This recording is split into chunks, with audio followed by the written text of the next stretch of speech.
ఉత్తరాంధ్ర ఉపాధ్యాయ ఎమ్మెల్సీగా గెలుపొందిన గాదే శ్రీనివాసరావు నాయుడు ముఖ్యమంత్రి చంద్రబాబును ఉండవల్లిలోని ఆయన నివాసంలో మర్యాదపూర్వకంగా కలిశారు. ఎమ్మెల్సీ ఎన్నికల్లో విజయం సాధించిన గాదే శ్రీనివాసరావు నాయుడును చంద్రబాబు అభినందించారు. కూటమి ప్రభుత్వానికి మద్దతు ప్రకటించిన శ్రీనివాసరావు నాయుడు ఉపాధ్యాయుల సమస్యల పరిష్కారానికి కృషి చేస్తామని చెప్పారు.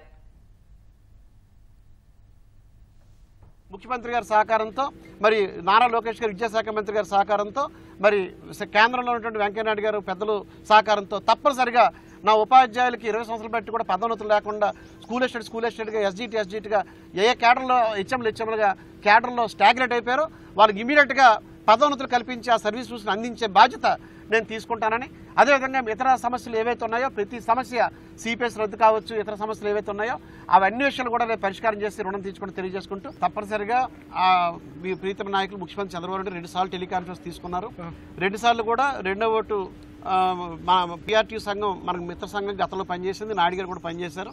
సో ఆయనకు కూడా మీరు రెండో ఓటు ఇవ్వండి అని చెప్పి మరి చెప్పడం జరిగింది. మరి అందరూ భాగస్వాములు అందరూ కూడా సహకరించారు. గెలుపులో ఒకరైనా మనం చెప్పలేము. అందరూ సమిష్టిగా నా గెలుపుకి కారణం అందరికీ నా ఉదయపూర్వక ధన్యవాదాలు.